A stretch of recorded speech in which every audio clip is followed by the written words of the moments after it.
Hello IGNOU students, welcome back to my channel mastering education today.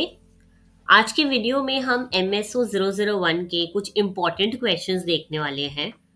ये questions पिछले 10 साल के पेपर में बहुत ऑफन रिपीट हुए हैं। यानी कि 10 साल के पेपर का मतलब आप समझ सकते हो, टोटल 20 पेपर मैंने एनालाइज करे हैं, खुद उनमें से टॉपिक्स निकाले हैं जो बार बार रिपीट हो रहे थे। तो अब मैं उन क्वेश्चंस को यहाँ पे डिस्कस करने वाली हूँ। ये क्वेश्चंस के आगे मैंने यूनिट्स भी मेंशन कर दिए अगर आप लोगों को ये यूनिट्स के थ्रू पढ़ना है। लेकिन यहाँ पे मैं आपको सिंपल लैंग्वेज में एक्सप्लेन कर दूंगी कि क्वेश्चन क्या पूछ रहा है और आपको आंसर में क्या लिखना है। अगर आप पेपर की तैयारी कर रहे हो MSO 001 की, तो अभी भी आपके पास टाइम है। प्लीज ये क्वेश्चंस मत छोड़ के जाना, ये क्वेश्चंस करके जाना, क्योंकि आपको 8 क्वेश्चन में से 5 क्वेश्चन कुछ करने होते हैं, तो इतना आपके पास चॉइस नहीं होती। इसलिए अगर आप ये क्वेश्चंस कर जाओगे तो आपके पास एक बफर रहेगा कि आपको कोई क्वेश्चन छोड़ना हो तो आप छोड़ सकते हो, और कोई क्वेश्चन चूज करना हो तो अपनी मर्जी से चूज कर सकते हो। तो चलिए बिना कुछ टाइम वेस्ट करे हम ये वीडियो स्टार्ट करते हैं। तो चलो स्टार्ट करते हैं फर्स्ट क्वेश्चन से। फर्स्ट क्वेश्चन कहते हैं explain the main features of functionalism, compare टालकेट Parsons and Robert Merton approach. देखो फंक्शनलिज्म क्या कहते हैं। फंक्शनलिज्म ना सोसाइटी को एज अ लिविंग ऑर्गेनिज्म देखता है। यानी कि जैसे एक लिविंग ऑर्गेनिज्म की बॉडी में अलग अलग पार्ट्स होते हैं, लंग्स हैं, हार्ट है, लेग्स हैं, ये सब है, अलग अलग पार्ट्स अपना अपना काम करते हैं तो ही एक इंसान जिंदा रहता है, स्टेबल लाइफ निकालता है। ऐसे ही फंक्शनलिज्म में सोसाइटी को देखा गया एज अ लिविंग ऑर्गेनिज्म जिसके डिफरेंट पार्ट्स हैं। डिफरेंट पार्ट्स यानी कि रिलीजन, एजुकेशन, लॉ, पॉलिटिक्स, ये सारे पार्ट्स हैं और ये सब आपस में मिलकर काम करते हैं ताकि जिससे सोसाइटी जो है स्टेबल रहती है। ठीक है। टालकेट पैरसन्स के अप्रोच में जब आप फंक्शनलिज्म समझाओगे तो आप एजल मॉडल मेंशन करोगे। एजल मॉडल मैंने आपको इंपॉर्टेंट टॉपिक की लिस्ट में पढ़ाया भी था, मैंने एक वीडियो डाली हुई है ऑलरेडी इस पर। ये रहा एजल मॉडल, ये आपको मेंशन करना है। और जब आप मोर्टन के बारे में लिखोगे तो आपको मैनिफेस्ट और रिलेटेड फंक्शंस के बारे में लिखना है। ये भी मैंने आपको इंपॉर्टेंट टॉपिक्स की वीडियो में समझाया हुआ है, तो आप वहां से कर सकते हो। जब आप ये वाला टॉपिक लिखोगे तो आपको थोड़ा रियलिस्टिक बनाना है, यानी कि एग्जाम्पल्स वगैरह देके समझाना है। ठीक है। ये क्वेश्चन आएगा तो आपको ये सारी चीजें मेंशन करनी है। नेक्स्ट क्वेश्चन अगर हम देखें तो नेक्स्ट क्वेश्चन है discuss the theory of social action. ये भी मैंने आपको पढ़ाया था इंपॉर्टेंट टॉपिक की लिस्ट में, मुझे अच्छे से याद है, मैंने आपको कहा था कि ये इंपॉर्टेंट है। देखो ये रहा मैक्स वेबर का सोशल एक्शन। इन्होंने 4 टाइप्स के एक्शन के बारे में बात करी है। मैंने बताया था कि देखो पहले तो ट्रेडिशनल एक्शन है जो बेस्ड होते हैं कस्टम्स पे, हैबिट्स पे, जैसे कि बड़ों के पैर छूना। ठीक है। अफेक्टिव होता है जो हमारे इमोशंस पे बेस्ड होते हैं, यानी कि हम जो इमोशंस फील करते हैं, अगर हमें गुस्सा आता है तो हम खाना नहीं खाते, तो वैसा वाला। फिर आता है वैल्यू रैशनल, जो हमारी मॉरल वैल्यूज पे डिपेंड करते हैं। यानी कि जब हमें एक बेगर को देखते हैं हम थोड़ा पैसे दे देते हैं या खाना दे देते हैं बिकॉज हमारे मॉरल्स ऐसा कहते हैं, हमारा एथिकल डिलेमा हमें ये समझाता है। फिर आता है इंस्ट्रूमेंटल रैक्शन, इंस्ट्रूमेंटल रैशनल, यानी कि जो डिसीजन हम पर्पस के लिए करते हैं, यानी कि कोई गोल अचीव करने के लिए, जैसे कि आप जॉब के लिए पढ़ रहे हो, तो ये हो गया इंस्ट्रूमेंटल रैशनल एक्शन। यही आपको मेंशन करना है थ्योरी ऑफ सोशल एक्शन में जो मैक्स वेबर की है। बहुत इंपॉर्टेंट क्वेश्चन है, मैंने आपको बताया है कार्ल मार्क्स, मैक्स वेबर और एमाइल डर्कहाइम, ये 3 ऐसे लोग हैं जिन पे क्वेश्चंस आएंगे ही आएंगे, तो ये करके जाने आपको। नेक्स्ट हम देख लेते हैं। नेक्स्ट क्वेश्चन है what is symbolic interactionism, discuss with reference to Mead and Blumer. देखो मीड एंड ब्लूमर ने क्या कहा है, इनकी तो थ्योरी है, डेली इंटरैक्शंस पे बेस्ड है वो थ्योरी। मीड ने 2 चीजें मेंशन करी है, आई एंड मी, ठीक है, मतलब मेरे बारे में सोचना, and role taking. Role taking वाला आ जाता है कि मीड ने बताया था कि हम लोग जैसे बचपन में खेलते नहीं थे, टीचर टीचर खेल रहे थे या घर घर खेलते थे, तो हम उसमें रोल बना लेते थे कि मैं टीचर हूँ, आप डॉक्टर हो, ऐसे करके, तो वो होता है रोल टेकिंग। और जो ब्लूमर है उसने 3 पॉइंट समझाए हैं इससे रिलेटेड, सिंबॉलिक इंटरैक्शनिज्म से रिलेटेड। एक तो लोग मीनिंग्स के बेसिस पर एक्ट करते हैं, ठीक है, कोई मतलब है तभी वो कोई एक्शन करते हैं। और मीनिंग जो है इंटरैक्शन का, मीनिंग्स जो हम निकालते हैं चीजों से वो हमारे इंटरैक्शन से आते हैं सोसाइटी के, और मीनिंग्स बदलते रहते हैं। ये 3 चीजें आपको मेंशन करनी है अगर मीड और ब्लूमर का सिंबॉलिक इंटरैक्शन पे क्वेश्चन आ जाए। ठीक है। नेक्स्ट अब हम देखते हैं पावर एंड अथॉरिटी। देखो explain the concept of power and authority in classical and contemporary, यानी कि पुरानी टाइप की सोशियोलॉजी में और अभी की सोशियोलॉजी में। देखो पावर क्या होता है, पावर होता है किसी को मना करने के बाद भी अपनी बात मनवाना। जैसे कि पावर हो गई हमारे पास, हम लगा सकते हैं पॉलिटिकल पावर होती है लोगों के पास, ठीक है।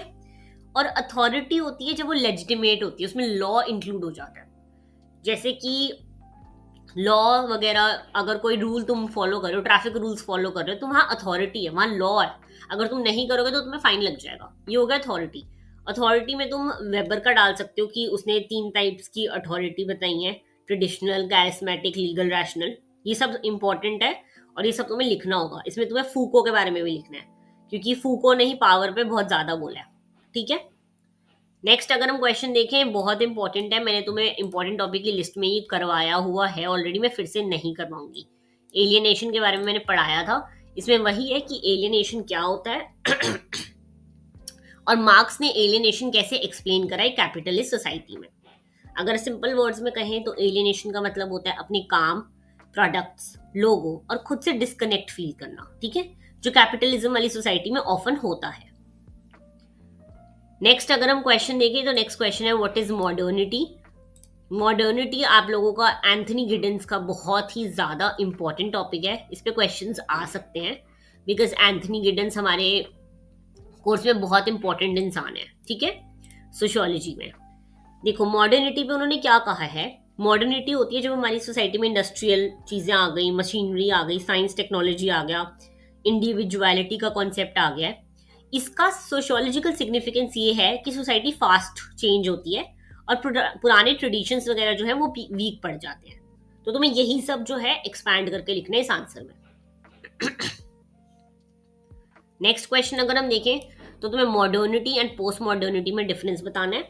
मैं तुम्हें सिंपल लैंग्वेज में अगर समझाऊं तो मॉडर्निटी होता है प्रोग्रेस, साइंस, ऑर्डर, ये सब। और पोस्ट मॉडर्निटी होता है जहां पे कोई भी फिक्स्ड फैक्ट नहीं था, डाइवर्सिटी थी, मीडिया का इन्फ्लुएंस बहुत ज्यादा था। पोस्ट मॉडर्न वर्ल्ड ज्यादा फ्लेक्सिबल और कंफ्यूजिंग होता है। ये सब तुम लिख कर आ जाना अपने आंसर में। नेक्स्ट है discuss A mild Durkheim theory of suicide. बहुत ही ज्यादा इंपॉर्टेंट टॉपिक है, हर पेपर में ये क्वेश्चन था ही। मैंने तुम्हें इंपॉर्टेंट टॉपिक की लिस्ट में ये क्वेश्चन कराया हुआ है ऑलरेडी कि डर्कहाइम का ये रहा, एक तो डर्कहाइम की सोशल, ये रहा डर्कहाइम सुसाइड स्टडी। ये मैंने 4 टाइप के समझाए थे और ये पेपर में लिख के आने बहुत इंपॉर्टेंट है और तुम्हें यहाँ पे यही लिखने हैं। ठीक है, कि सुसाइड के सोशल फैक्टर्स के बेसिस पे 4 टाइप के उन्होंने सुसाइड बताया, उनकी क्या स्टडी थी, ये सब। नेक्स्ट क्वेश्चन आ रहा है critically assess the contribution of Michel Foucault. मैंने बताया ये पावर नॉलेज में मिशेल फूको के बारे में तुम्हें लिखना है कि उन्होंने कहा था कि पावर एंड नॉलेज लिंक्ड होते हैं। जिसके पास पावर होती है वो डिसाइड करता है कि सच क्या होगा। ऑब्वियसली मीडिया के पास पावर है, वो जो चीज दिखाते हैं हमें वो सच माननी पड़ती है। ठीक है, यही तुम्हें लिखना है मिशेल फूको वाले क्वेश्चन में। नेक्स्ट आ गया स्ट्रक्चरेशन थ्योरी ऑफ एंथनी गिडेंस। ये मैंने इंपॉर्टेंट टॉपिक की लिस्ट में तुम्हें समझाया था, मैं फिर से नहीं समझाने वाली। यहाँ पे मैंने स्ट्रक्चरेशन थ्योरी पे पढ़ाया हुआ है ऑलरेडी। गिडेंस ने कहा था कि सोसाइटी और इंडिविजुअल एक दूसरे को बनाते हैं, स्ट्रक्चर रूल देता है और लोग उन रूल्स को फॉलो करके सोसाइटी को क्रिएट करते हैं। तो ये डुअलिटी ऑफ स्ट्रक्चर आ गया। ठीक है, नेक्स्ट क्वेश्चन है compare and contrast the views of Karl Marx and Max Weber on class and stratification. बहुत इंपॉर्टेंट क्वेश्चन है बिकॉज इसमें मार्क्स की भी बात हो रही है और वेबर की भी बात हो रही है। मार्क्स ने इकोनॉमिक पोजीशन पे क्लासेस बताई थी, बुर्जुआजी, प्रोलेटरेट वगैरह, और वेबर ने कहा था कि क्लास, स्टेटस, पार्टी, ये सब होता है, ये स्ट्रैटिफिकेशन क्रिएट करता है। ठीक है, वेबर का तुम ज्यादा एक्सप्लेन कर सकते हो, वेबर ने बहुत कुछ कहा है क्योंकि। ठीक है, नेक्स्ट आ जाते हैं explain the concept of discourse as developed by Foucault. Foucault बहुत इंपॉर्टेंट है, बार बार आ रहा है। मैंने फूको इंपॉर्टेंट टॉपिक की लिस्ट में भी तुम्हें यहाँ पे पढ़ाया हुआ है ऑलरेडी। ठीक है, डिस्कोर्स का मतलब होता है way of talking and thinking, यानी कि किसी की एक लैंग्वेज के बेसिस पे तुम अपना डिसाइड करते हो कि क्या नॉर्मल है और क्या गलत है। ठीक है, एक डॉक्टर की लैंग्वेज में हेल्दी रहना और बीमार रहना अलग चीजें, हमारे लैंग्वेज में वो चीजें अलग हैं। तो इससे तुम समझ सकते हो। नेक्स्ट और लास्ट क्वेश्चन आ जाता है what do you understand by post structuralism. Important question है। पोस्ट स्ट्रक्चरलिज्म कहता है कि ट्रुथ फिक्स्ड नहीं होता, हर टेक्स्ट, आइडिया, आइडेंटिटी चेंजेबल है। मीनिंग ऑथर नहीं डिसाइड करता, रीडर। ऑब्वियसली अगर एक न्यूज आ रही है तो न्यूज वाले जो भी बोलते रहे हम उसको सच तो मानेंगे, लेकिन हम अपने भी ओपिनियन देते हैं। ठीक है, यानी कि तुम एक ही चीज को अलग अलग पॉइंट ऑफ व्यू से समझते हो। तो तुम्हें यही लिखना है पोस्ट स्ट्रक्चरलिज्म में। इसमें तुम प्रैक्टिकल एग्जांपल दे सकते हो जो तुम्हें मैंने अभी बताए। तो ये हो गए तुम्हारे कुछ इंपॉर्टेंट क्वेश्चंस MSO 001 के। बहुत इंपॉर्टेंट है ये क्वेश्चन, जरूर करके जाना, मत छोड़ के जाना अगर तुम अच्छा स्कोर करना चाहते हो। अगर तुम्हें ये PDF चाहिए हो तो नीचे कमेंट कर देना PDF। All the very best for your exam. मैं इंपॉर्टेंट टॉपिक्स की वीडियो का लिंक भी नीचे कमेंट सेक्शन में पिन कर दूंगी, तो उसको भी देख लेना एग्जाम से पहले।